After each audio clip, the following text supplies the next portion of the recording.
So there it is, the start of the elimination final, ladies and gentlemen. We're off and running. And Eric Rowe gets the second touch of the ball. A handoff from Paul Taylor. Parramatta winning the toss, electing to run from the Randwick end. And the breeze quite strong from behind them. This is Cronin. And already the Canterbury defence milling in. Langmack, Farah and Hagan the tacklers. A penalty goes immediately to Parramatta against the Canterbury markers, not standing one behind the other. Well, of course, the bad luck story of this match has already unfolded in that their champion 5/8 come lock forward Terry Lamb is on the sidelines. He's with Graham Hughes right now. Terry, obviously, if it's a win today to the Bulldogs, what are the chances next weekend in the grand final for Terry Lamb? Well, I'll do a heap of treatment on it this week, Graham, and we'll see what happens. I hope I'm out there for sure. A couple more hurdles for the Bulldogs today, even though you are out. Two bad first halves in a row at the Sydney Cricket Ground. Yes, well, I think maybe over nerves, or we just don't know what happens there, but I think they're going to be a lot better this week. Strong breeze favouring the Eels. Yeah, I think we've got to watch that, especially Sterling kicks. He's a very good kicker in general play, and just hope we can keep him down there. Who else are they going to look for? Kenny's the key man out there, I think. If he doesn't fire, I don't think they will. Good luck for today, and hopefully next weekend. Thanks, Graham. There's the first of, or one of the first kicks off the boot of Peter Sterling. It's fielded by Michael Potter. He's on a mission across the ground. He finds Callanan playing in easily his biggest rugby league match ever. Joined the Bulldogs from Newcastle this year and has been added to the side to add some pace to the Canterbury backline. Peter Kelly takes it ahead as we say good afternoon and welcome to Bill Anderson.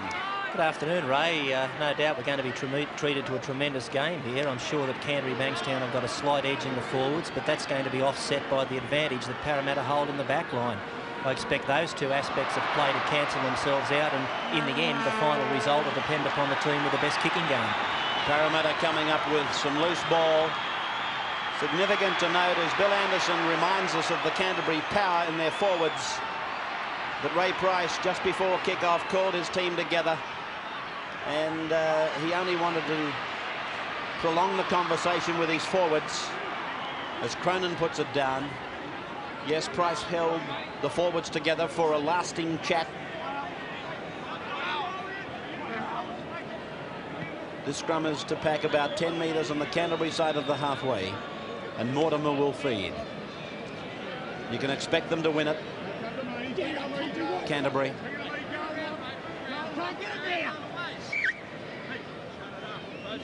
Roberts calling this scrum up. He wants it back where he set it. Mike Mosley had a problem in the match against Balmain. This is Hagan, taken low by Ella. Up the top is Taylor and Price. Big match for Michael Hagan too. He's had a good year, but of course the cricket ground and finals, they're altogether different. And as Terry Lamb reminded us of Brett Kenny being the key man for Parramatta, I was able to pick up a couple of beautiful tackles, strong stuff by Langmack on Kenny in the opening exchanges a couple of minutes back. Here's Mortimer turning it back to the blind for Johnson. Played back for Potter to go away from dummy half, but he's run into Ella. And play is now 32 metres out on 5 as they look to come back the blind, and Farah puts in the kick. It's a high one. It'll go out on the full most definitely. So that's a pretty ordinary kick by Andrew Farah.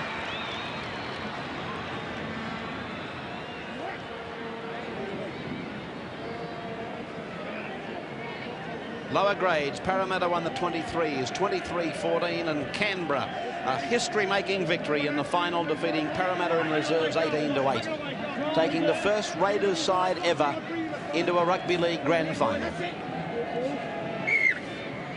Roberts blowing the whistle. There's something going on in there that we're not aware of. Now we are. It's Mosley and Johnston. You're closer to it than we are, Gray. Well, Ray, there was plenty of uppercuts going in there from the blindside front rows on that occasion. Peter Kelly's the man. 2 and 3 punches went in searching for Michael Mosley, I'm sure. Looking at Mosley wiping his face, they connected too. But as Kelly decides to let the fists do the work, that could also augur badly for them in the final penalty count. It's amazing when a player gets offside with a referee early, how it can weigh a team down. This is Growth to play it now. 15 metres into Canterbury's territory, through to Sterling and on to Kenny, and Kenny dummies and finds Cronin. Cronin is held and put to ground by the 14 Hagan, and up the top Chris Mortimer. This is Paul Taylor. Taylor pinches 5 metres, takes play about 10 metres into Canterbury's area. He'll play the ball back to hooker and acting half Mosley. A dummy open. They go now with Sharp, and Sharp is the man tackled underneath that Canterbury defence of Batiste and Johnston, both in headbands. Across it. Oh, Peter Wynn, I don't know what he was doing. He must have forgotten to read the script on that particular play. And it's Andrew Farrow who plays the ball just outside his 22. Steve Mortimer gets out from dummy half, but is tackled by Mosley and Sterling. And now Johnston works it the same way to Steve Folkes. How long could they leave him out of the side for? It was only a question of time. The unfortunate thing, of course, David Gillespie is now on the bench, and he is a player who's had a magnificent year. But Steve Folkes, well, that's something else, isn't it? This is Callanan, light stepping from a tackle, but held on the halfway. Played by him, and across now for Mortimer. Mortimer decides to kick, and it's gone into a very big space in the middle of the winger and Taylor, and this is Growth, who comes out to be tackled 15 away from the Parramatta line. Well, already Parramatta are away to a better start than they were at Belmore when Canterbury inflicted that demoralising defeat upon them. I think it was 19-4, was it not? And this is Laurie struggling free from tackle after tackle before Big Peter Tunks comes over the top with a cruncher. Mortimer was down below, and they continue to work the blind, and again he's caught them offside out in the centres. It's another Parramatta penalty.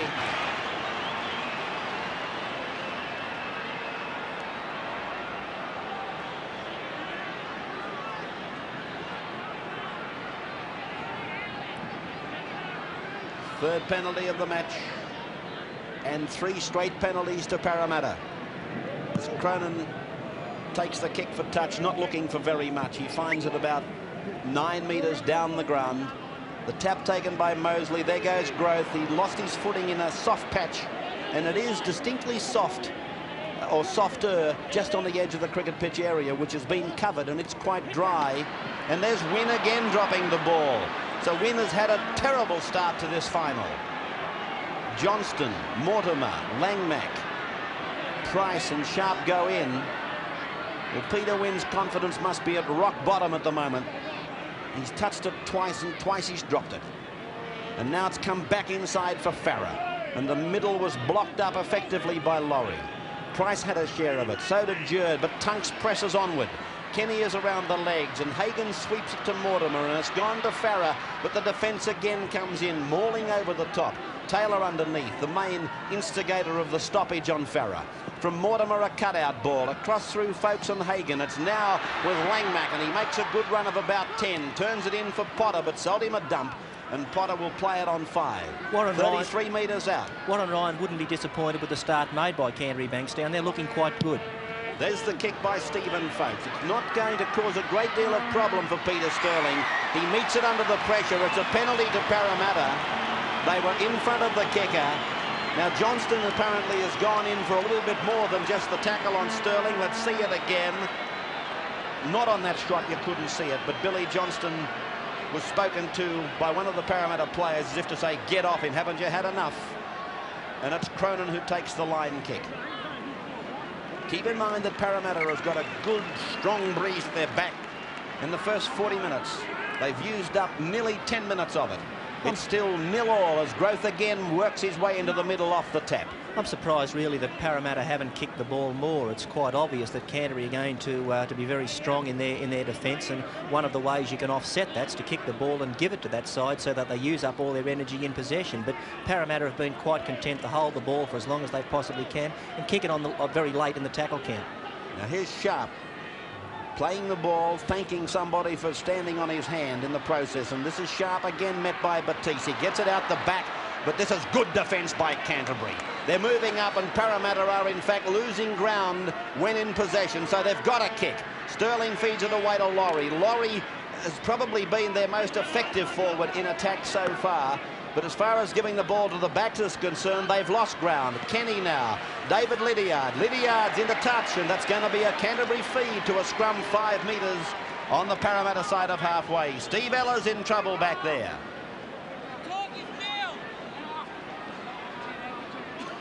In fact, here at the cricket ground in the grand final, it was about this far into the match that Steve Ella damaged his knee. It looks like trainer Graham Richards is looking at the hip area as Canterbury win the scrum. Keep in mind that Parramatta is down a player, and this is Chris Mortimer tackled by Ray Price. It's gone across now to Hagan.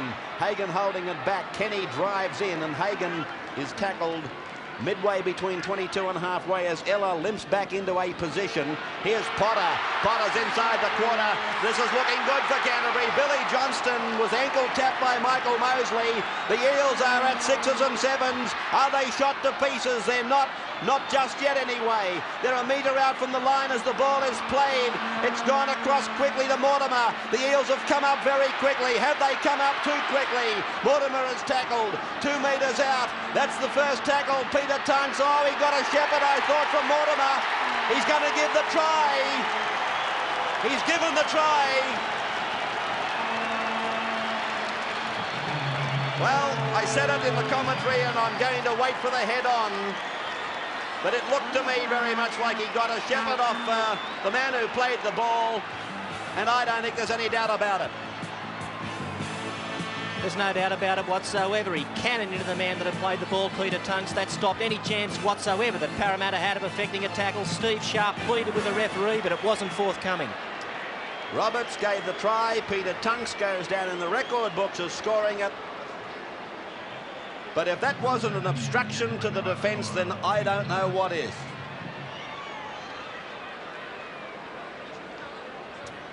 Mind you, let me hasten to add that it was sustained and good pressure applied by Canterbury that took them to a metre out from the line, and Parramatta were down a man. Ella is still very much under the scrutiny of the trainer Graham Richards. He's in a lot of pain, Steve Ella. Is history repeating itself here at the cricket ground? And Richards has indicated he's gone, that Ella is gone. So Neil Hunt will come into the side, and I would think just drop straight into the centre position.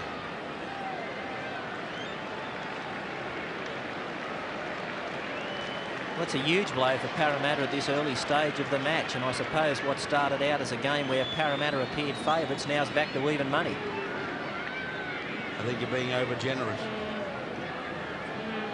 I think you're forgetting that it's 4-0 already to Canterbury, and it could well be 6. If Farah kicks this, it will be. 15 in from touch, hits it nicely, but it's gone away with that breeze, I would think, and so the scoreline is 4 points to 0. Neil Hunt coming on for Steve Ella. He'll play in the centres. 4-0, Canterbury leading.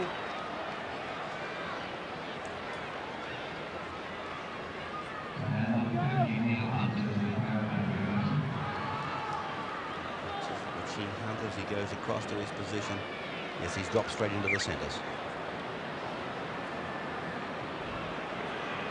Cronin has the ball placed and sends it deep down into Canterbury territory for Michael Potter to bring it back.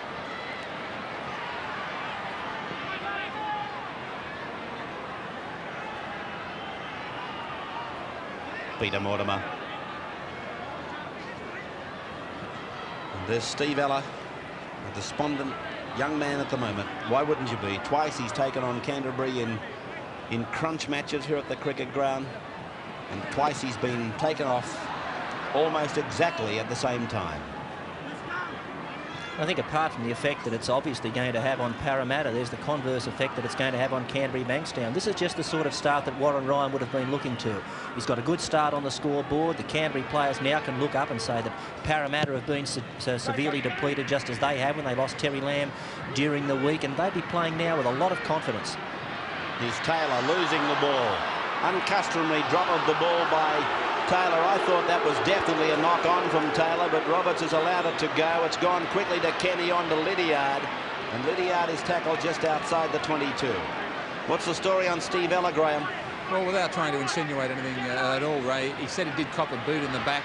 He wasn't sure how it occurred. That was the problem.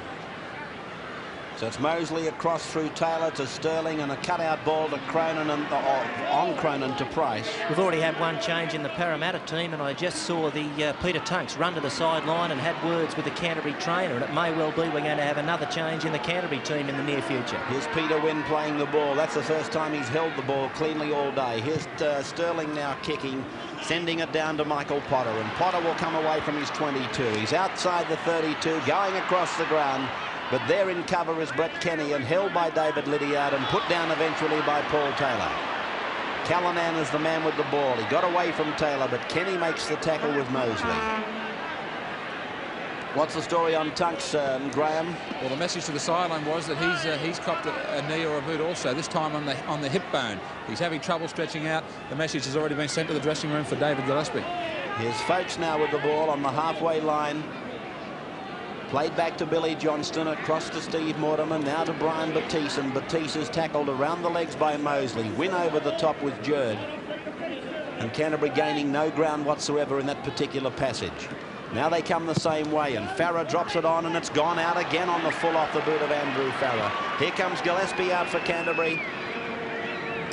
I think the surprising thing here is that Andrew Farah is the man that's been designated by Canterbury to put up bombs and take the kicks for touch, and it must mean that there is an injury to Steve Mortimer. Mortimer normally would carry out those duties. There goes Tunks from the field.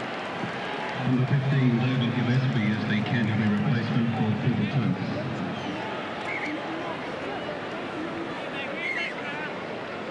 Clash of heads there as Billy Johnson tries to get into the scrum. No place for the faint-hearted in the middle.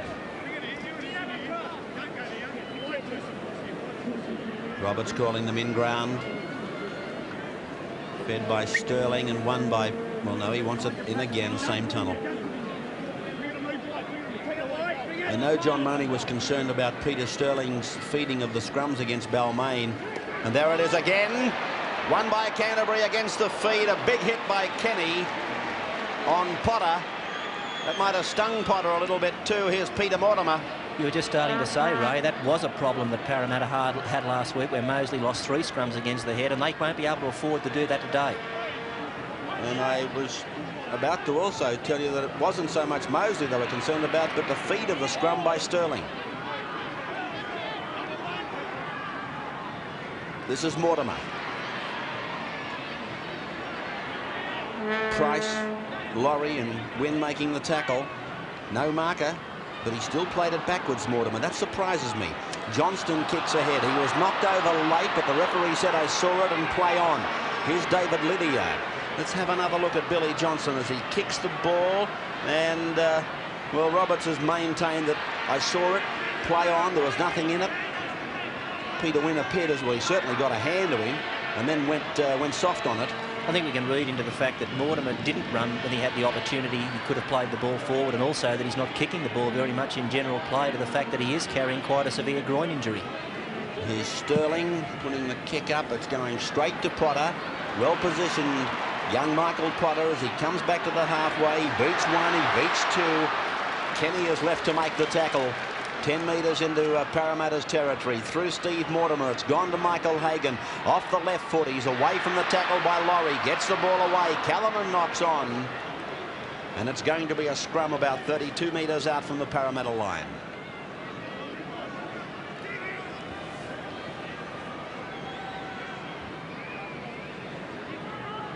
Do you think he's all right, Graham, Steve Mortimer? Well, whether he is or he isn't, I think Billy's really trying to read something into this. I don't know what he wants him to do. Just prior to the Peter Tunks try, he made a half break 10 yards out. He ran about 10 or 15 metres prior to getting tackled when he got to play the ball the last time. He ran away from Peter Wynn, and the defence had to go and chase him. I don't know what this guy's got to do. Well, this is Cronin now. 10 metres his side of the halfway. Now it's Mosley.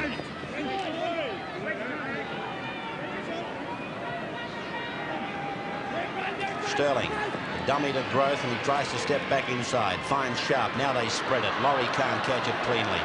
The Eels bumbling their way around at the moment, and don't just put it down to the fact that they can't pass and catch. Most of this can be put down to this solid Canterbury defence that's standing up and pressing and applying pressure. And that, of course, makes you have a little bit of a look. And that then brings mistakes. Here's Potter giving the ball to Callanan. Taylor's got him, boots and all. Players just outside the Canterbury 22 line as it comes across to Steve Mortimer, and on it goes to Gillespie. Good hard tackle over the top by Price on a low tackle from Laurie.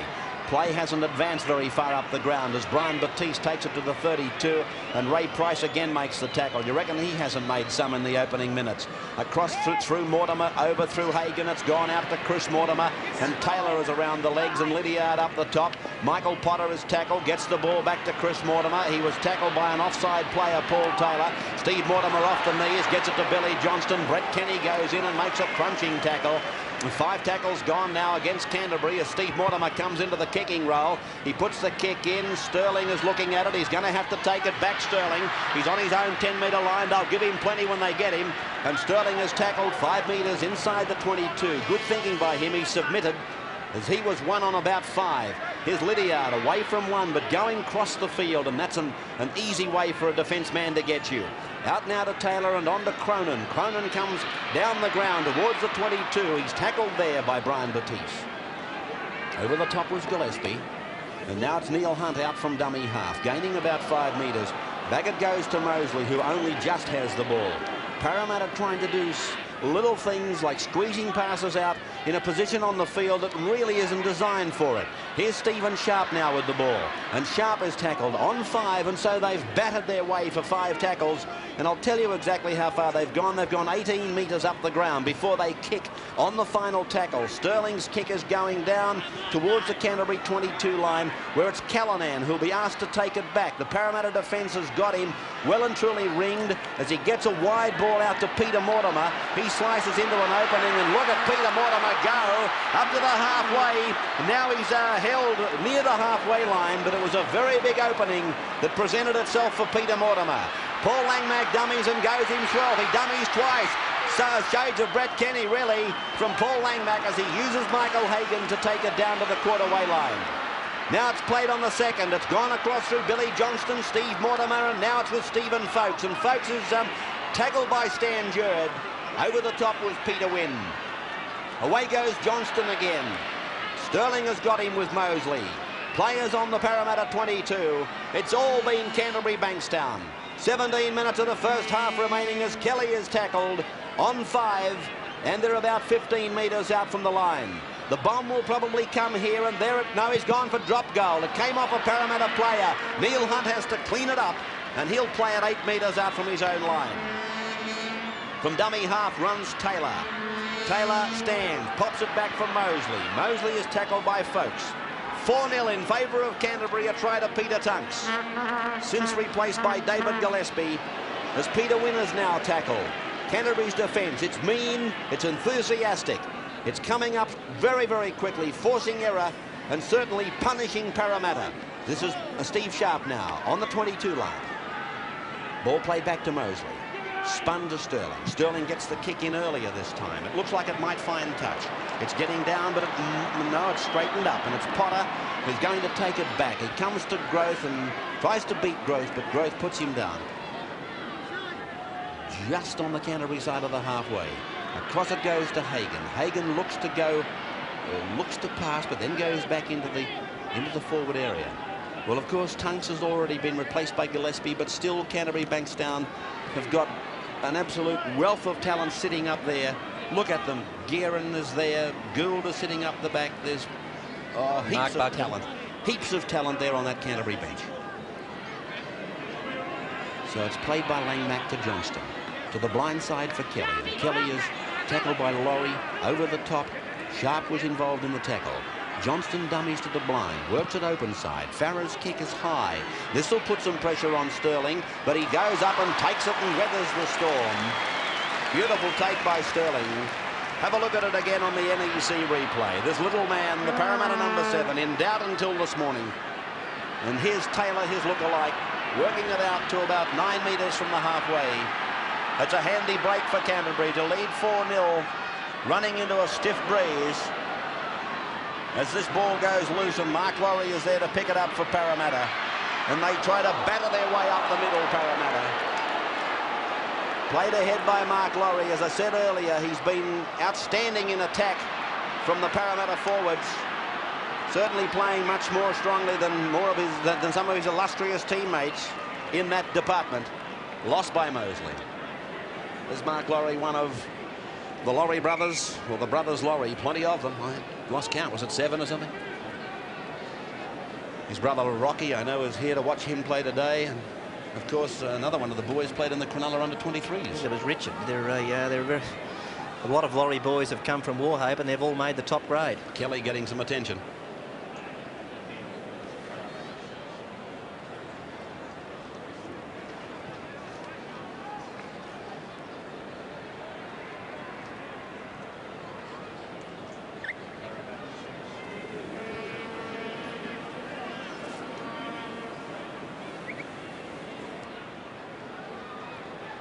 So Mortimer feeds, and it's a Canterbury scrum win. It's out to Hagan, and Hagan is met by Kenny. Kenny's going up like lightning in defence. And he's made some very valuable tackles, Brett Kenny. Farrah is brought down. There's the missed tackle count. Parramatta 11, Canterbury 6. Here's Peter Kelly, met by Laurie and Taylor. Dummy half Billy Johnston. Steve Mortimer now. Light stepping. Johnston away to Folks. Folks is tackled right around the bootlaces by Michael Mosley. Now it's to Steve Mortimer. It's gone across to Hagan. Hagan sweeps it across, and Chris Mortimer's tackled by Neil Hunt. That was enthusiasm there from Hunt Supreme, in fact. And here's the kick from Canterbury going down to fine touch just outside the Eels 22. Ladies and gentlemen, there's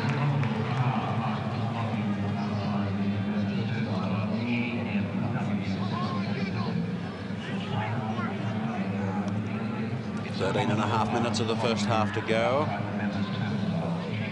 And 4-0 to Canterbury. A try to Peter Tunks. Fed by Sterling, and I think the Eels have won this. They nearly got pushed off it. It's out to Lydiard. Lydiard comes to Hagan, and Hagan makes the tackle with Langmack getting out of his scrum quickly. Played back to Mosley. He decides to go for a dummy half run. There's nothing wrong with that if you can make that many metres. About 6. Playing it back now to Stephen Sharp. Away now to Sterling. A short ball to Win. Win. No gain in ground. The play is just 32 metres out from the Parramatta line. As Jerd comes onto it and takes it up. He gets a shoulder onto Batiste. He threw the ball down on the ground. It was picked up by Mosley.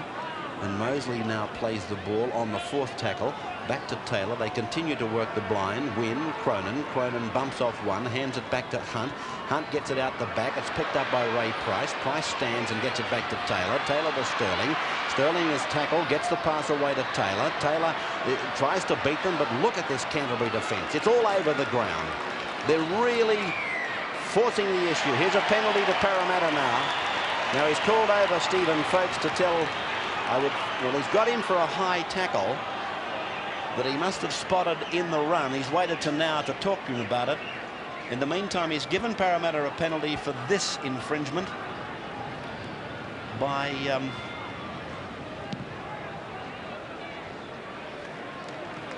that was Billy Johnston, in fact. And here's the scrums and penalties. 4-2 the scrums to Canterbury, 1 against the head, and 5-0 the penalties to Parramatta.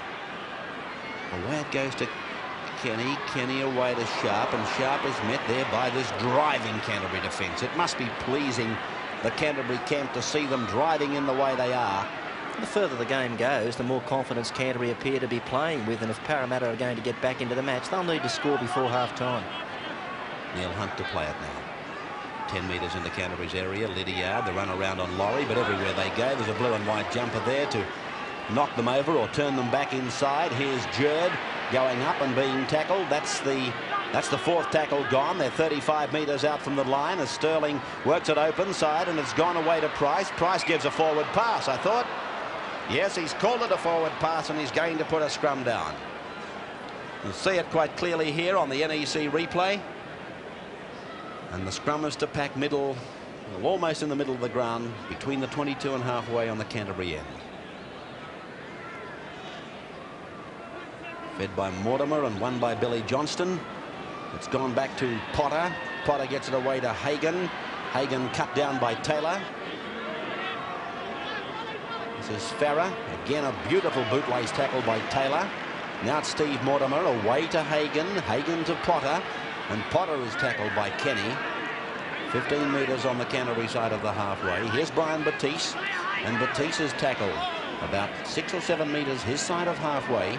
And Callanan again uses up another play by going to the blind. He had to come back to the open. He's doing quite well, young Callanan. Very similar set of circumstances to Steve O'Brien last year. This is Farah, and that's the turnover. Canterbury electing to run with the ball for the 6 tackles. Here's Cronin. And Cronin well and truly marked by Brian Batiste and by David Gillespie. First tackle gone for the Eels. Laurie taking it from dummy half. Jerd. Pulled down by Gillespie.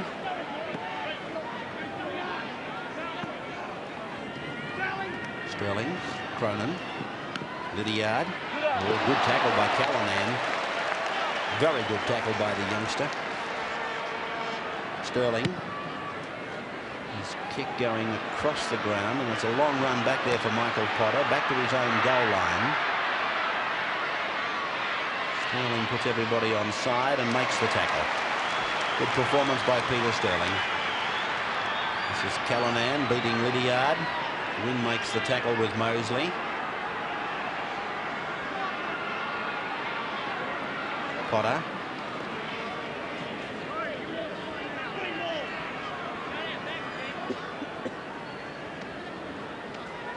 This is Chris Mortimer. Mark Laurie, the tackler. Canterbury aren't playing fancy football. Even their backs really are just playing like forwards, getting, say, 2 off the ruck and hitting the ball up hard. But they're making inroads into this Parramatta defence. It's been a very good start for them. They couldn't have hoped for more. This is Eric Gross, just outside his 22. What about the defence of the much maligned Parramatta 6, Graham Hughes?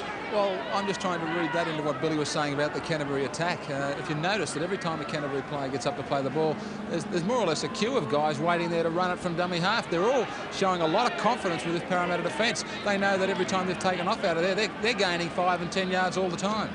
Here's Peter Wynn.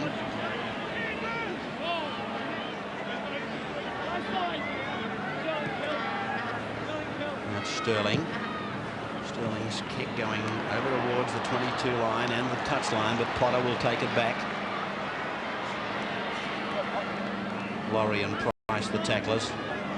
Still nothing in this, just 4-0 in favour of Canterbury. The big plus, of course, for Canterbury is that they have got the breeze to run with in the second half. And looks like Andrew Farah may have injured a knee or corked a thigh.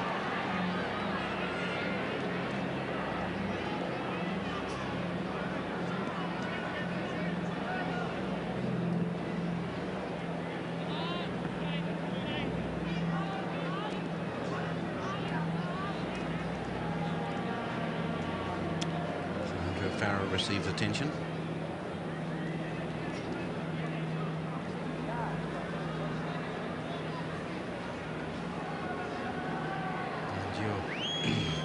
Without having a sadistic approach to life, St George is heading back saying, we don't care how many of these guys look for attention.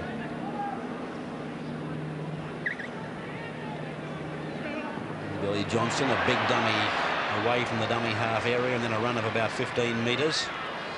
And back to the blind they come. A loose pass from Canterbury, one of the very few in their makeup, as Potter beats Jerd easily, and it's left to Price to make the tackle.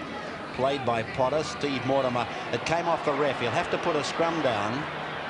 He'll have to put a scrum down. And it will be a Canterbury feed. It'll be a Canterbury feed. The crazy part, well, let's have a look and see where he kicks it from. He kicked it right on the halfway line. Of course, it'll go down and the scrum will be fed by what is called the attacking half. In this case, it is Canterbury. But had it have been a yard earlier, it would have been a Parramatta feed. And here's Mortimer tackled by Kenny, who's made some very valuable tackles from scrums that have been won by Canterbury. Now it's Andrew Farrer. Bootlace tackle by Taylor, and then coming in as Wynn with Mosley. And this is a penalty. Penalty to Canterbury. Bankstown against Peter Wynn. All I can take from that is that the referee had called held and Wynn went on with it. Chris Mortimer taking the line kick.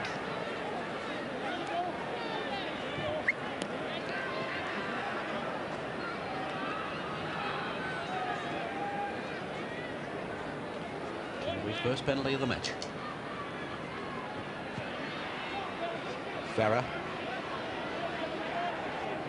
Tackles Price and Sterling. Here's Batiste.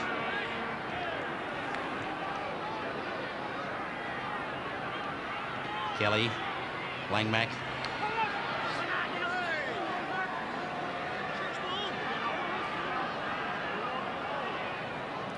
Now it's Folks reaching the 22.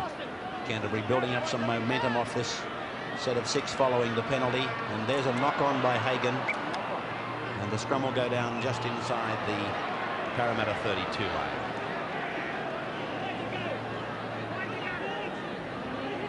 Knock on by that young man, Michael Hagan, but it wasn't a good ball to give him. See how the Sterling-Mosley combination works here.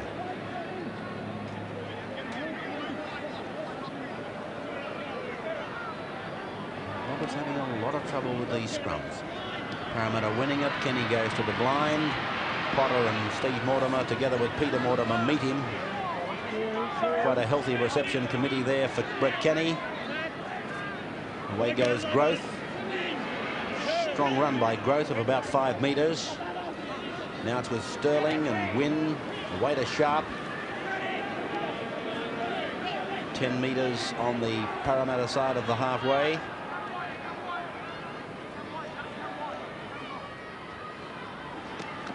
Cronin, well and truly marked today, bottled right up. Hunt, across the ground, then that predictable step.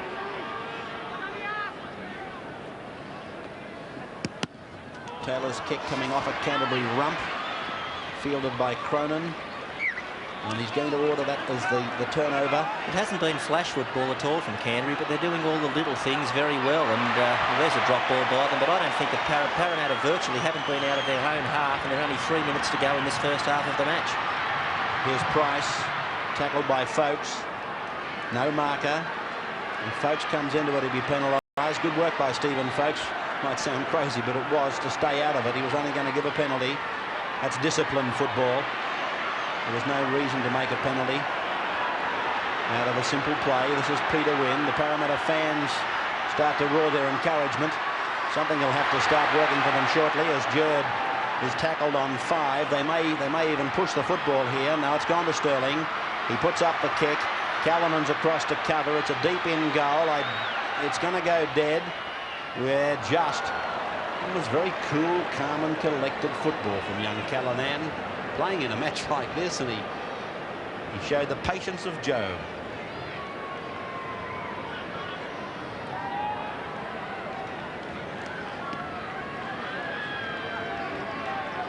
Canterbury coach Warren Ryan.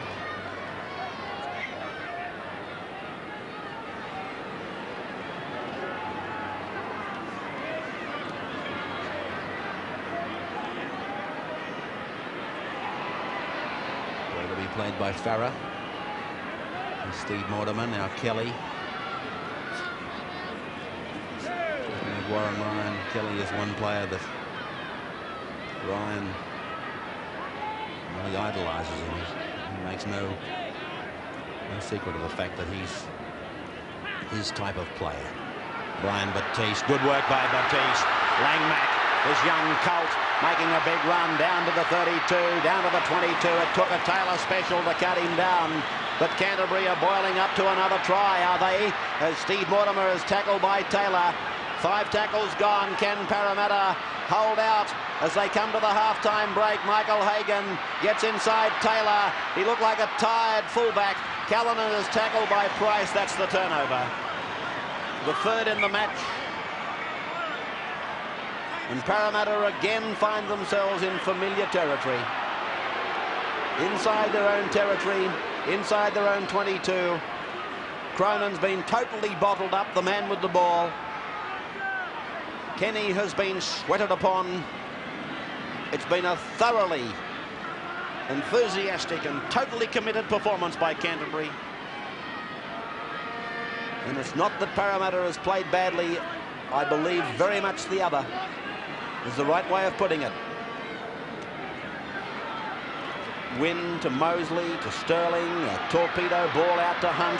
Hunt goes ahead, draws them. Growth goes down the sideline. Steve Mortimer comes at him. Oh, great tackle by the Archbishop. Growth into touch. Have a look at the little fellow. And didn't tell me that you've seen too many better cover defenders than him. Bring them on as big as you like. Steve Mortimer will axe them down. It's like Steve's cramped in that leg muscle, or just below it. Yep.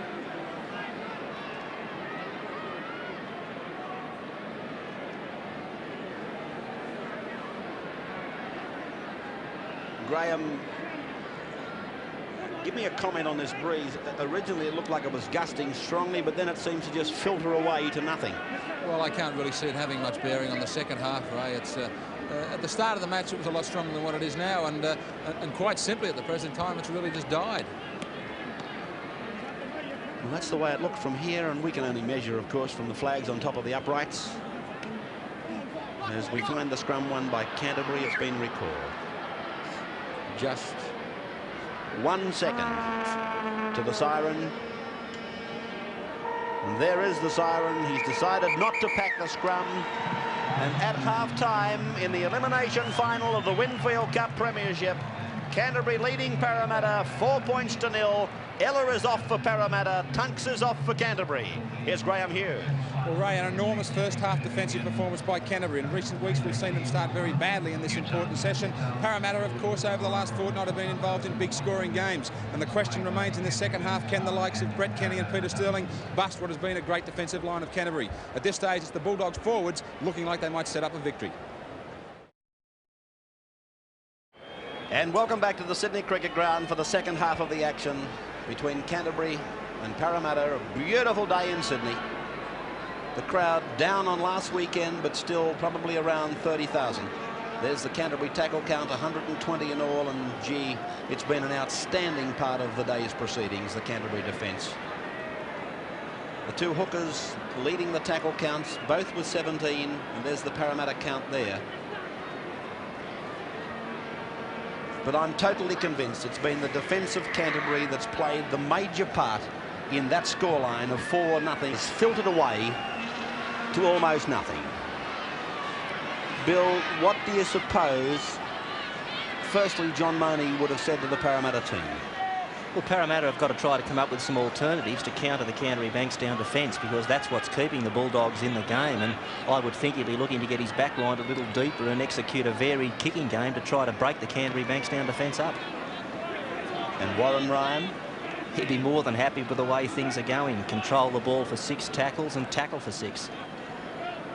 So Canterbury on 4 tackles have taken it to almost the 40-metre line, and then a little pass by Steve Mortimer to Billy Johnston. Sees the hooker running high, wide and handsome. And once again it was that little skip out of dummy half where Canterbury were able to make the break, and then they carried it on. The Parramatta defence around the rucks isn't strong. Oh, Taylor stood his ground, but he was bombarded by a Canterbury hit that must have nearly shook the Bradman stand behind him. Have a look at it again on the NEC replay. It was Andrew Farrer really driving in, but Taylor, he was magnificent, the little Parramatta number 1.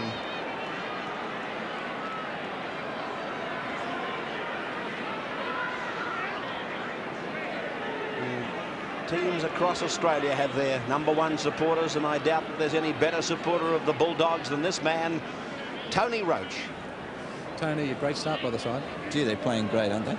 And you are, of course, biased. Well, I am a little biased, but I think they're playing much better today, and hopefully they can keep it up for the next 40 minutes. How long have you been following the Bulldogs now? Well, when I first came down to Sydney when I was 15, so I'm 40 now, so a long time. Well, the offence was enormous in that first half. Tremendous, and also making a lot of runs from dummy half, and so hopefully they can keep that up and put a little pressure on them. Before they crossed us, you mentioned about Billy Johnston having a great game. Great game, and Langmack, I thought, had a great first half. Yeah, well, all right. Can they hang on? I think so, yeah. I felt confident before the game, and even more so now. And you've been hoping for an Ivan Lendl performance. Right. Keep on going. Thanks, Tony. Sounded like a committee meeting of the Bulldogs there. Anyway, Roachie, of course, is totally committed to the Bulldogs' cause. They're going good for him too at the moment. Here's Michael Potter, tackled by Neil Hunt.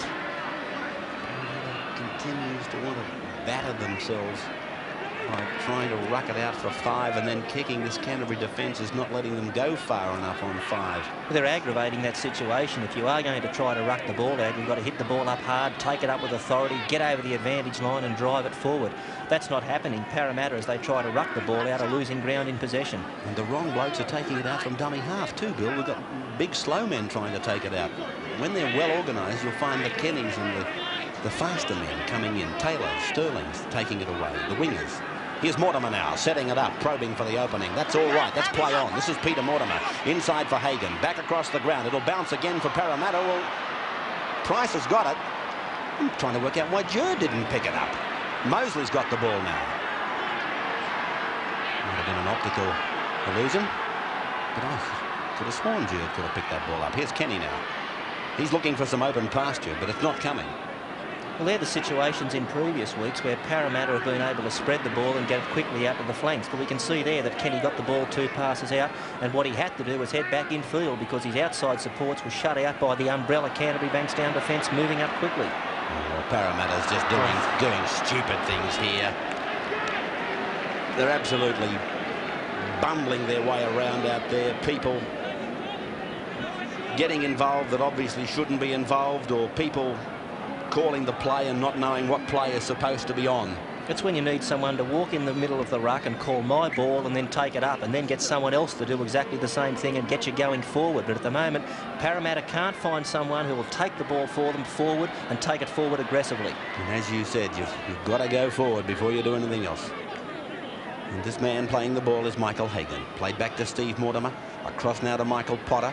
And Potter is tackled 32 metres out. The strange thing, whenever you're playing against Parramatta and you can be leading, as Canterbury Bankstown are now to the tune of 4-0, but whenever you're the coach, you always have the feeling against Parramatta that they're not playing well, and we are, but you know you can lose the match because they've got so many players in the back line that can just stick a try on you and all of a sudden shut you out. This is Hagan slipping away from a Price tackle. Wynn and Mosley coming in, doing their share of defensive work. It wouldn't surprise me to see Parramatta make a replacement in the forward shortly. Here's Batiste striding inside the quarter, picking up Steve Folkes, supporting, but Price is there to make the tackle together with Kenny. 5 are gone now for Canterbury, and here's Steve Mortimer going to the air as Kenny went for the charge down. The chase is on David Lydiard. Oh, he's lost the ball. It's a try. Scored by young Matthew Callanan. Lydiard had it, but it just popped out. There's the kick from Steve Mortimer from just outside the 22 line. Lydiard had it, and then out she pops. The Canterbury players even indicated that maybe they were in front of the kicker because they all hesitated outside the 5, but of course once Lydiard played at it, they can please themselves what they do, particularly in the instance that you're watching now. It was a good bomb by Mortimer, but I thought that the Parramatta players left Lydiard one out in these very big in goals. He couldn't hold it, and a good reward for Callan to come through after the ball. Well, is that the ball game? 35 minutes of the match remaining, and Callanan scores the try. Surely must make him very pleased, Ryan, the coach. But 8-0, it's not necessarily enough against Parramatta, particularly in a final. Farah's had the one kick. Actually, the one he missed earlier was easier than this one. Price laying down the law. There's not much you can say to them, really, apart from the fact that they failed to give Lydiard protection.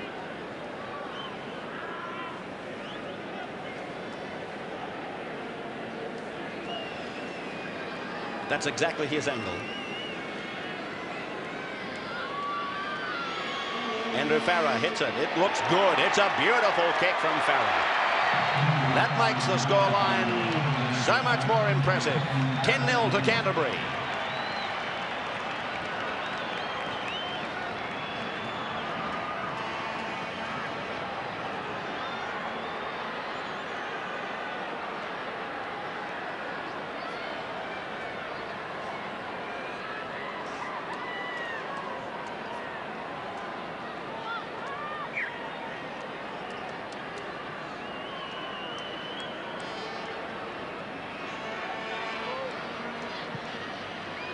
Potter.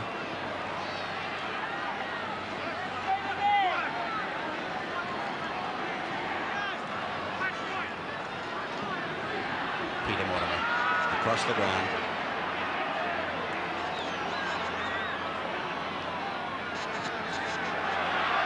Chris Mortimer, good run. Callanan. And once again, that's an example of the Canterbury Bankstown backs playing like forwards. They just took the ball 2 passes. Mortimer hit onto it. He was able to make a very small break. Slipped a pass to Callan, and Canterbury unlucky not to go on with it. Sterling's got the ball for Parramatta. On the halfway line. Price. He's lost it. Canterbury have it, but I think he'll rule a double knock on. He has. And the scrum will go down just on the Parramatta side of halfway.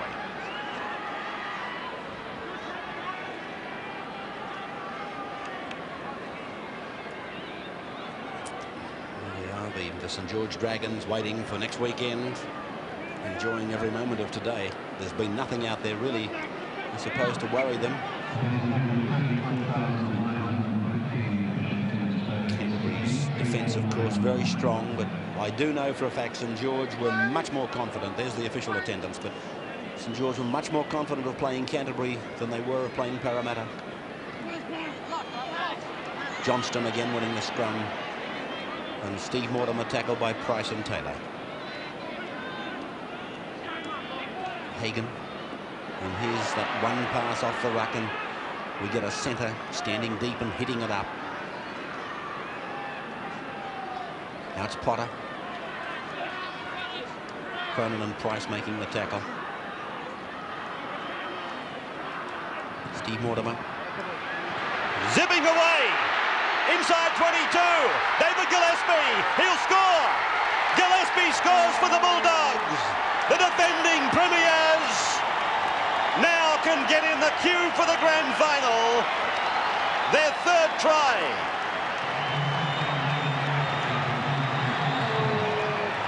The blue and white starting to carve the Eels. A thrill out of that, let me tell you.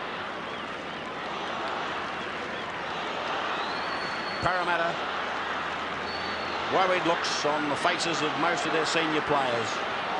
They're not quite sure how to counter this. But you come back to that terminology handed down by most coaches. Victories are built on defence. Strong defence, and the points will naturally come. 14-0 in favour of Canterbury. 30 minutes to go, and Farah should get this. He hooked it, he's missed it. 14 points to 0 now. Canterbury leading Parramatta.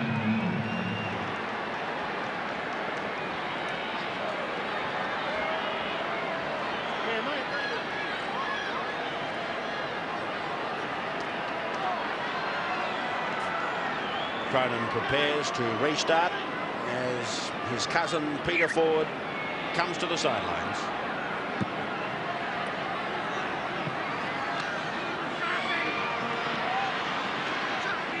This is Langmack.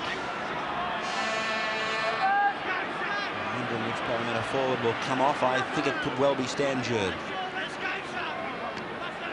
This is Gillespie in and away from Sharp and Jerd. Laurie around the legs. Peter Wynn over the top. A good run by Gillespie. A good contribution since he came on to replace Tunks. This is Kelly.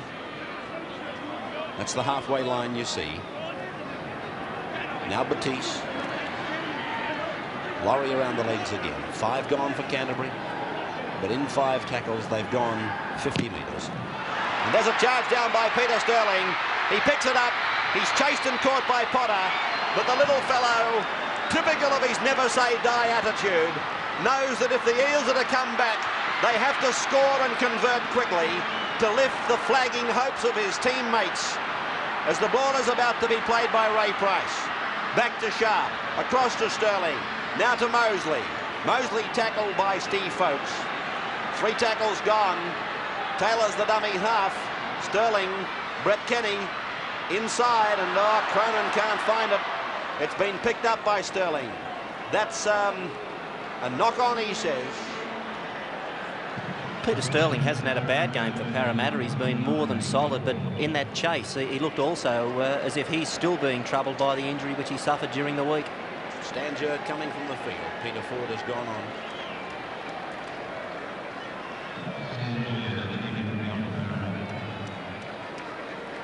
So Peter Wynn has gone to the front row. A lot of weight in that Canterbury scrum now. By comparison with Parramatta, as Parramatta gets a penalty for feet across. First penalty in the match. In fact, it's the first scrum penalty in the match that I can recall.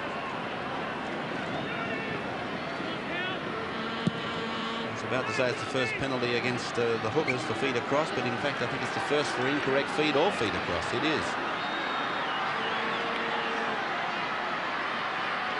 Oh, beautiful tackle by Langmack. Well, he's ruled the ball was knocked backwards. That surprises me. Peter Wynn takes it to within 15 metres of the line.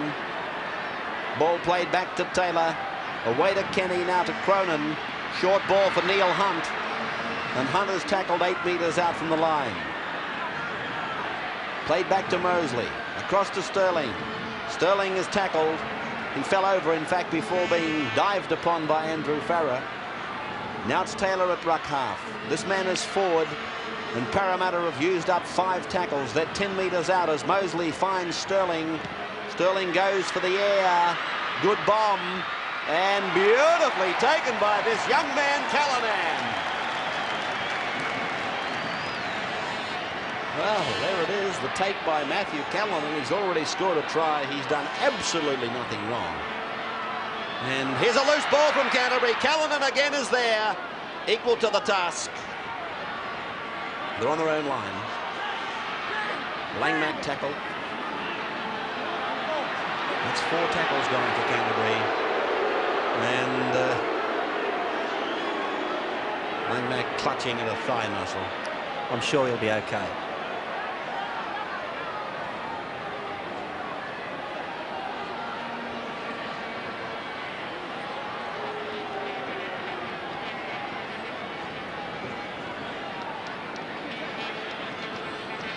Paul Langmack is clutching at the upper part of the hamstring.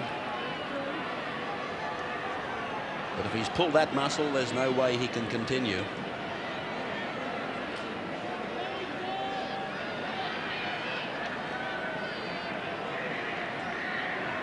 Be no need to continue, really, with a 14-0 scoreline, 25 to go.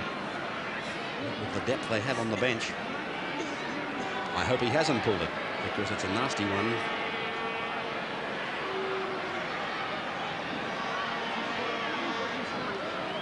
No, he's all right. He's in good health. Steve Mortimer to play it. Here's the missed tackle count, 23 Parramatta, 11 for Canterbury. And falling back to take it is Eric Groth. Met by Brian Batiste and by Michael Hagan. Now Sterling, Neil Hunt, Cronin. Out the back for Lydiard. Kelly's got him right on the halfway line. Forward.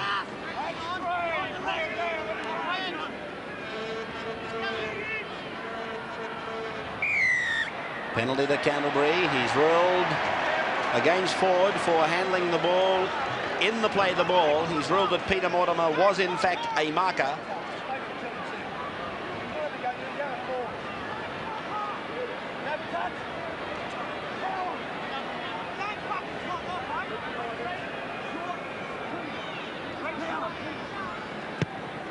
$14-0.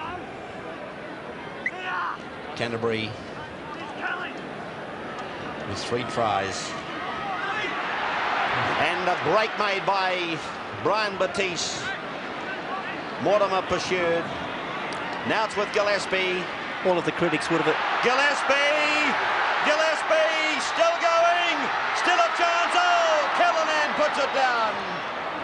Well, all of the critics would have agreed that if Canterbury were going to win this game, it was on a forward platform they'd have to build it on, and that's exactly where they've done it. We can see here that time after time, Canterbury have broken the first line of defence, and it was unfortunate here for Callanan. The pass was a little bit high to him from Gillespie. It went over the top. He couldn't quite handle it, and the try went begging.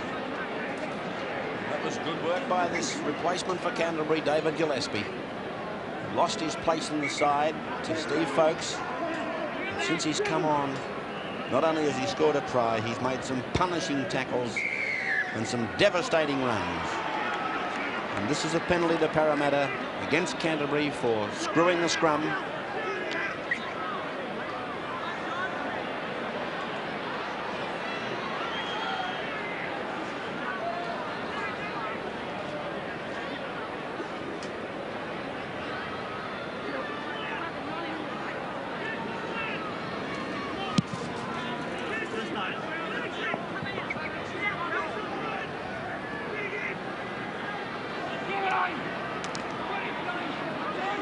Mosley.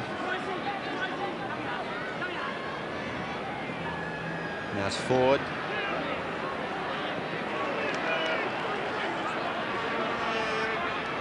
Sterling.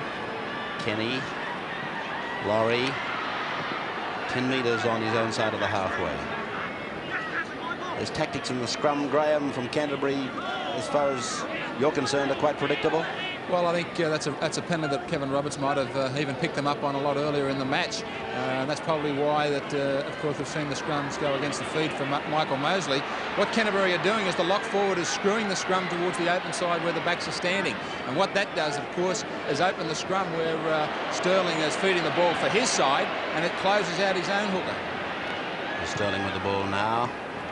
Just a little bit of a provocation or a spar up with Peter Kelly. As we find Potter getting away from one, but taken by Hunt and Sterling in the second. Next Sunday, we'll be commencing our telecast at 10 o'clock as Steve Mortimer makes another break. That is just too easy. Mortimer went through some flimsy defence. It's almost as if the Parramatta players weren't there. There's Gillespie again. This next Sunday we'll start at 10 o'clock with our grand final coverage. We'll go right through the 23s live, the reserves live, and of course the uninterrupted coverage of first grade. Commercial free, the first grade telecast. And we'll show you all the rugby league and all the grand final entertainment. Michael Hagan is pulled down now by Sharp. Tonight we'll have our grand final preview for you immediately following this telecast. We'll be talking to the winners and the losers, getting their opinions on what might happen next Sunday. As Folkes makes a big run. Langmack backs up. So does Chris Mortimer. So does Billy Johnston. And Johnston scores another cricket ground try. Great backing up by Canterbury. Look at the smile on little Billy Johnston.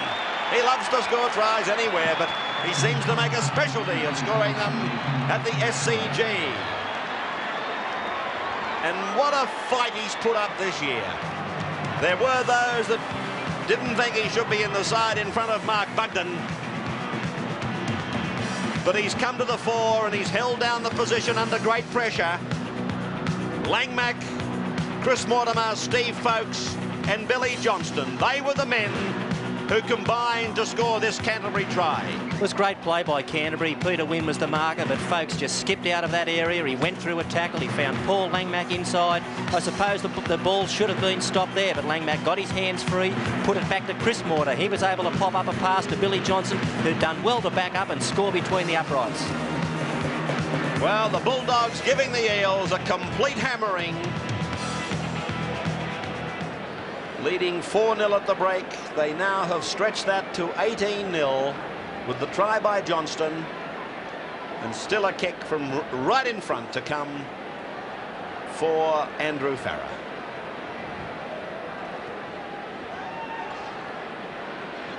The crowd leaving in their thousands now as they realise that Parramatta has come to their end. And Canterbury Bankstown will play St George in the grand final. Farah converts. Canterbury 20, Parramatta 0. This is the NEC final.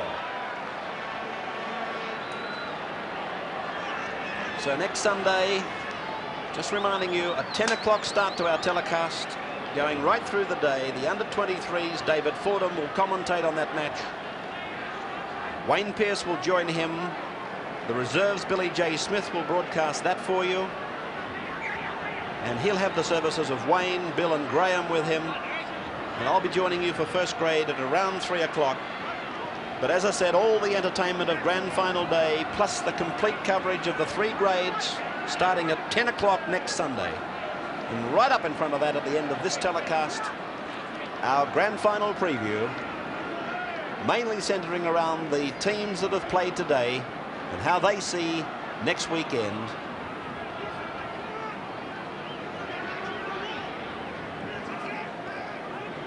23s, and George will play Parramatta in the grand final.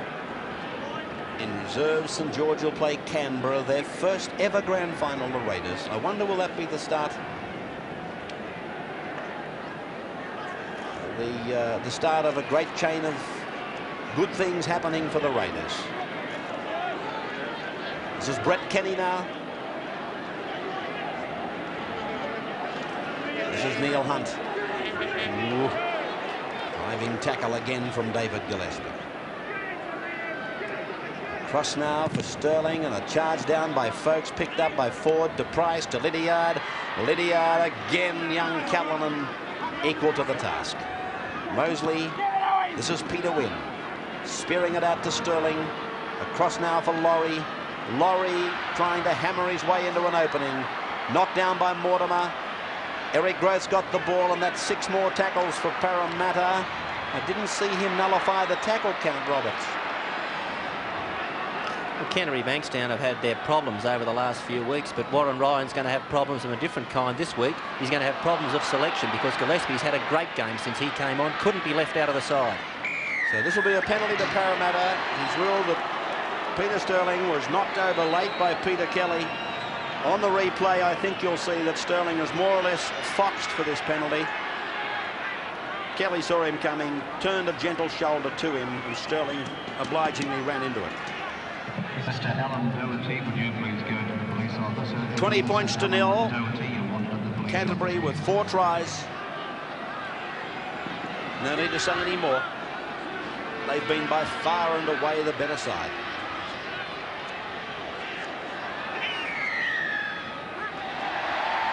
Penalty to Canterbury.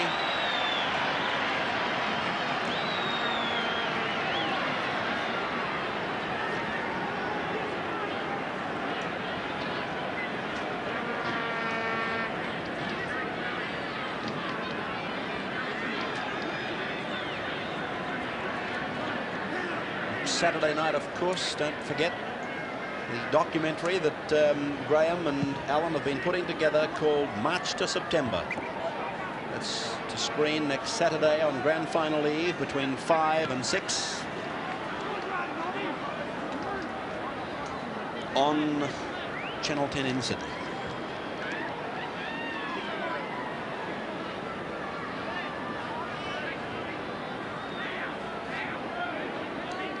Replacement for Graham, replacement for Canterbury, Graham. Phil Sigsworth in 19 on the sideline. It'll be for Steve Mortimer. This man is Potter now. He's just inside the 32 line.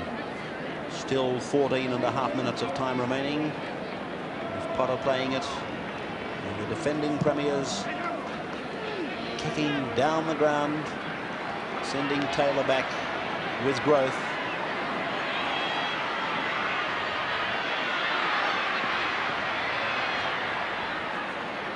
Growth caught on his own quarterway. Scrums 8-5 to Canterbury. Penalties 8-3 to Parramatta. This is Cronin.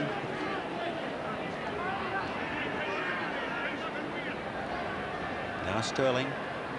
Ray Price. And away now for Growth.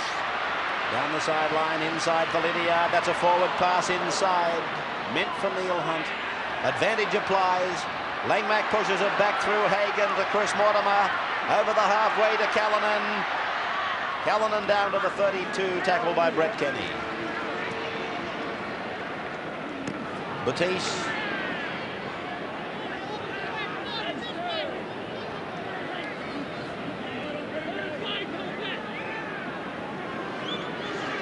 Kelly just inside the 22.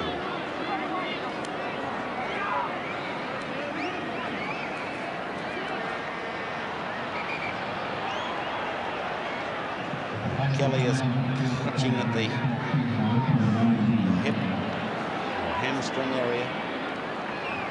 And Sigsworth has gone on. Steve Mortimer comes from the field of play.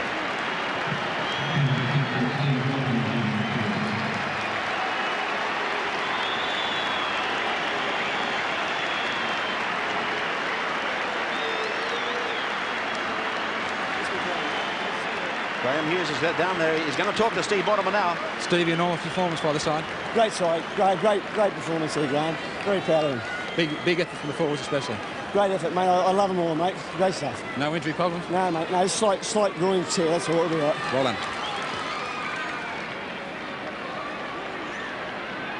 So we thank Steve Mortimer for consenting to talk to us. I was going to say in the heat of the moment, but there's very little heat out there for Canterbury. Been a most pleasurable day for them. That came off an eel. This will be play on with 6 more tackles, or maybe not. No, it's not. He's ruled the turnover. He's claimed that the ball was not played at by the Parramatta player. Not enough to nullify the tackle count. Sharp plays it. This is Price.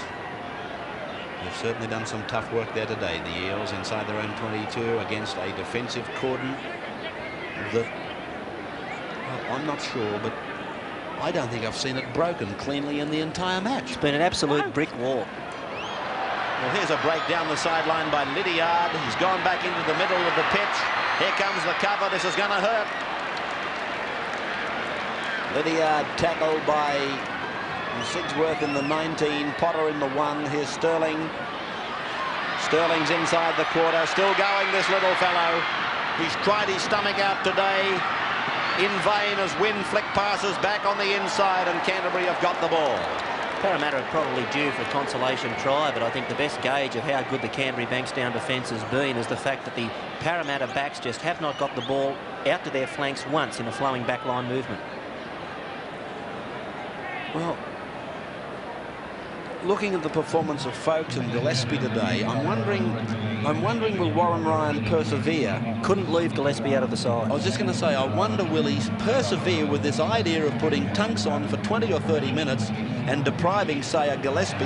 Here's another bust for Canterbury as this very talented player, Langmack, goes down the ground, finds Callanan. But to me, you're better off starting with the 13 that you know really are going to do the job right through. And, gee, I think St George would be quite concerned. Well, they'd have some concern about this defensive effort from Canterbury today. And with the Gillespies and Folks in the side, Langmax, Batiste, Johnston, gee, you've got a pack of forwards that'll tackle their insides out, and they're going to have to do plenty of it against St George.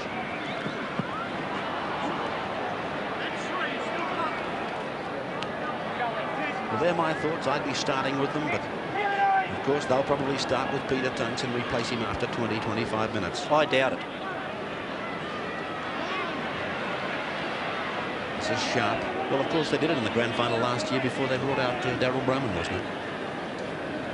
Well, who can argue with his tactics? He's the grand final coach winner, the defending champion coach, if you like. And, of course, Warren Ryan, he'll make his decisions coming up to next Sunday, and he'll probably make the right ones. But it's hard to see how you can leave Gillespie on the bench and start with a man that you think will probably only give you 20-25 minutes. This is Peter Mortimer, pulled down by Gross.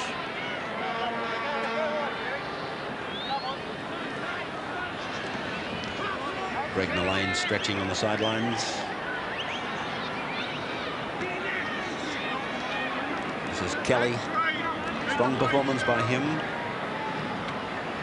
Here's Gillespie. Mullane coming on, Graham, is he? Well, at half-time, they were doing a check on Andrew Farrer, who took that knock, leg injury early in the first half. If you remember, he was down for some time. I would suggest that's who it probably is for.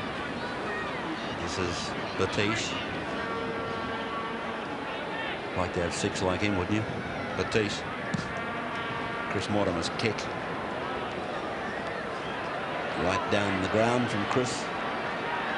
I'm not sure what his brother said to him as he went from the field, but he was the last bloke he spoke to outside of Graham Hughes. He said something to Chris Mortimer, and he looked like he meant it. I reckon he said to Chris, "You make sure we play the game in their half.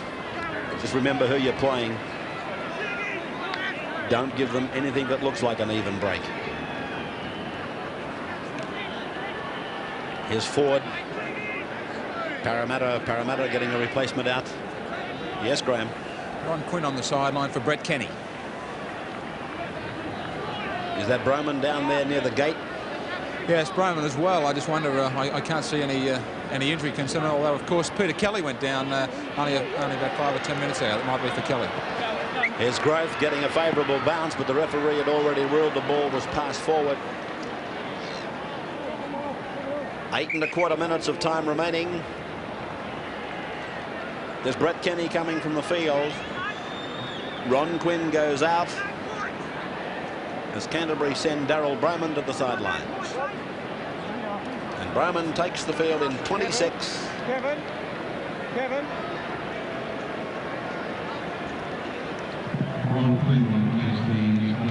Kelly comes off, a smile on his face. Why not? Why not? Words of encouragement from Kelly for the Canterbury players.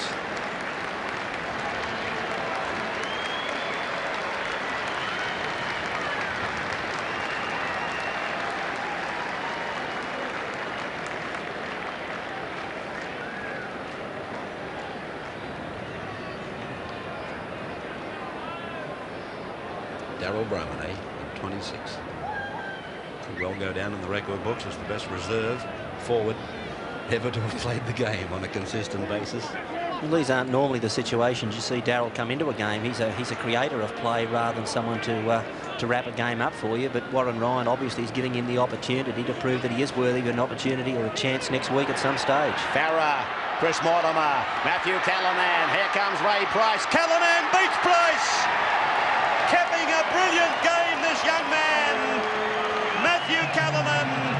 That's a moment in rugby league that he will long remember. He's already scored a try, but to fend off the champion lock forward Ray Price and to score a second try in a final is a moment that he will cherish and remember for years and years to come. Watch it again. He switches the ball to the right arm. He fends off Ray Price and picks up his second try. It was good play by Canterbury here, particularly by Paul Langmack. We can see that he took the pass, he drew and then gave. The ball went on to Farah. Farah quickly turned the ball back onto Mortimer. Mortimer did well also. He drew the outside defence, fired the ball on to Callanan, who switched hands. He hit Price just on the right shoulder and crosses for something that, as Ray says, he'll remember forever. There he is. What a dream game for him. Solid under the pressure of the bomb. He's tackled as much as he's had to, and 2 tries.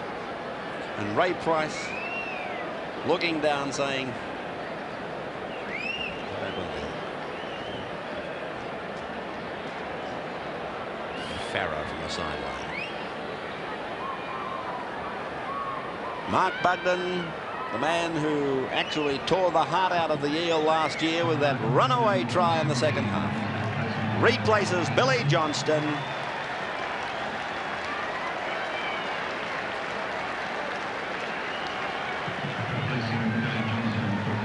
And I guess they're in with Steve Mortimer, Peter Kelly and Billy Johnston replaced. Warren Ryan has shown his hand of congratulations. The kick from Farah is just, well, it was short in fact. No change, 24 points to 0, and Canterbury have scored their 5th try. You're watching the NEC final from the cricket ground. Graham Hughes. Billy, another great performance, and you love this SCG, another try. Yes, mate, I like them tries, yeah. It's good to get, well, it looks like we're in the grand final, mate, and it's my first one. I'm really looking forward to it. These Canterbury forwards, that's a great comeback after last week. Oh, mate, I think we'll give it to St George next week too. I'll leave it with that. Well played. Thanks, Ray. Billy Johnston. Yeah, Billy Johnston, one of the game's really likeable characters. He's a man that I've got a hell of a lot of time for. You've got to admire blokes that seem like they're down and out of sorts, but they hang in there, they fight back to the top, and then they cap it with a grand final jumper. Good one, Billy Johnston.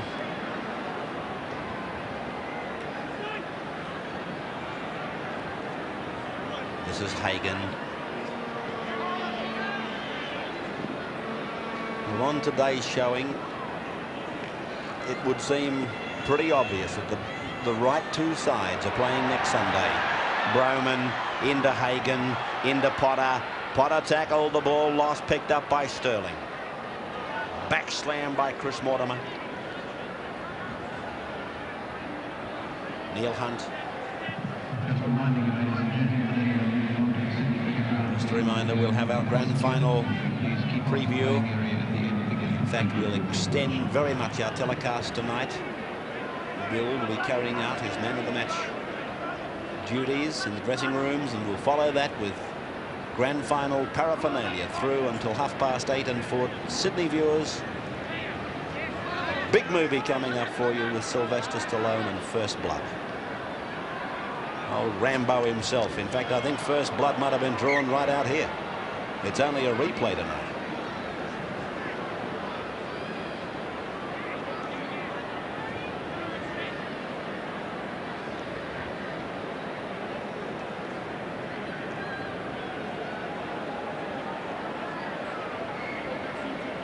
Scrum just outside the 22.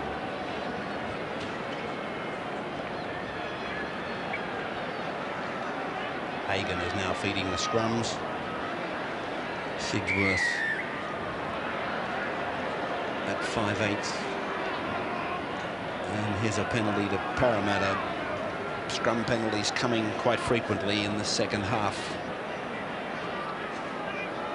24-0 in favour of Canterbury.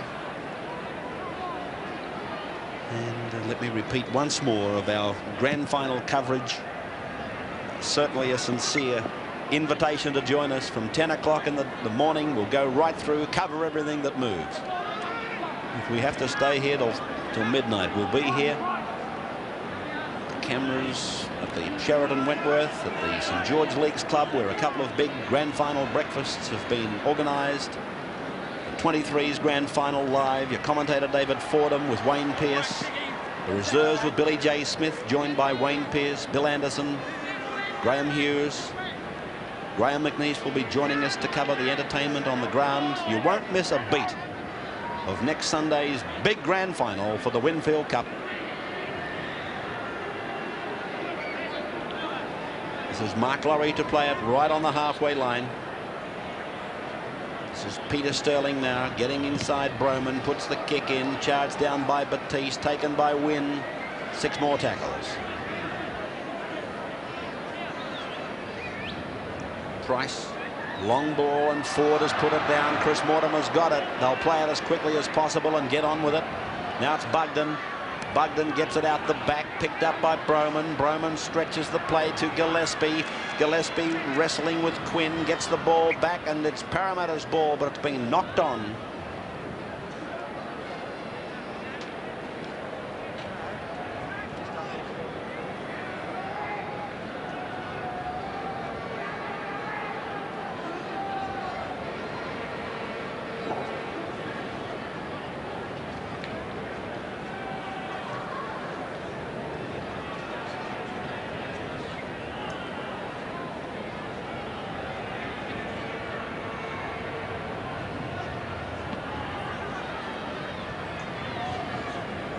Hagan.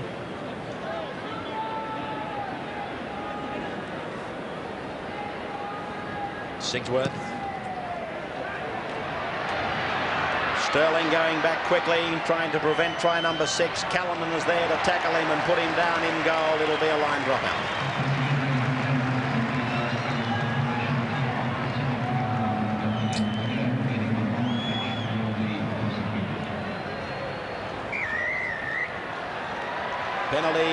A penalty to Canterbury. He's ruled players in front of Sterling when he took the line drop out.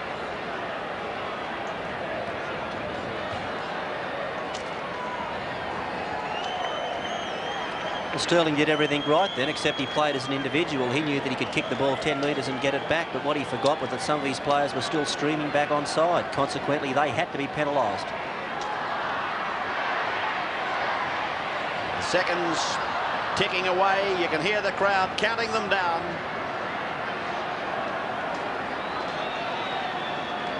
Well, they were until Roberts called some timeout. But precisely 9 seconds remaining in this elimination final. Canterbury will join St George here on Rugby League's great day. There is no more thrilling thing can happen in a rugby league player's career than to play in a grand final, particularly if you can win it. The siren has sounded and Canterbury Bankstown has annihilated Parramatta by 26 points to 0. 26-0, the victory by Canterbury, who in fact started as outsiders for this match today. Callanan, what a debut to major final football for this youngster, Matthew Callanan. 2 tries. Tunks, Gillespie, Johnston tries. Farah 3 goals. And Parramatta remained scoreless. It's almost impossible to believe. And there's the Diamond Vision screen reading out exactly what's going to happen for you next Sunday right here on Network 10 Sports around Australia. Here's the Canterbury players filing up the famous walkway. They came out of the room adjacent to the ladies' stand. Parramatta worked out of the room next to the MA Noble. And there are some of the scenes from the Canterbury room. Graham Hughes is with Secretary Peter Moore as the Canterbury players file into the room. Here's Graham with Peter Moore right now. Peter, an outstanding fight back by the side. They win it again today, and Parramatta, of course, were odds on. Yes, Parramatta's a very good side. To be able to beat them like that was a marvellous result. Great defence, great attack, and we did against a pretty heavy penalty count again from Kevin Roberts, which we're not happy about. Well, Peter, recently, or in modern times now, that's a great record of grand finals for Canterbury too. That's the 4th thing in the last 7 years, Graham, plus a final. Plenty was said during the week, a lot of criticism about internal troubles with the club, but did that work? Well, it seemed to work for all the players. Yeah, Graham, you've been part of this club in its great years, and you know the club's a very strong club. And often those things that are said in the media can be turned and used in your favour, and I think that's what happened this week. The players are a great character. All right, thanks for speaking with us. I know you want to get in there to congratulate them. Thanks very much.